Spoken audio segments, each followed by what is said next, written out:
بسم اللہ الرحمن الرحیم۔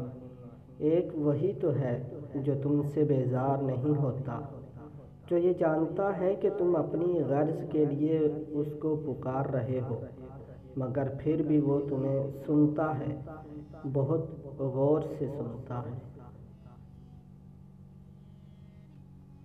عورت کے تقدس کی حد یہ ہے کہ فرشتوں سے بھی عورت کی بناوٹ کا پردہ رکھا گیا۔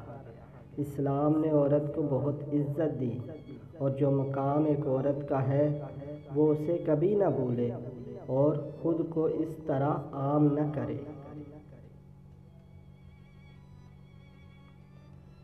کسی کا ہمیں برا کہہ دینے سے نہ ہم برے ہو جاتے ہیں نہ وہ اچھے۔ اپنی زبان سے ہر شخص اپنا ظرف دکھاتا ہے، دوسرے کا عکس نہیں۔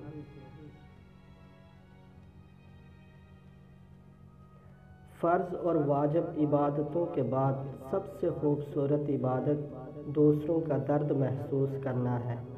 جب انسان دوسرے انسان کے لیے درد یا اس کی محبت محسوس نہیں کر سکتا تو وہ کچھ بھی نہیں کر سکتا۔ اللہ حافظ۔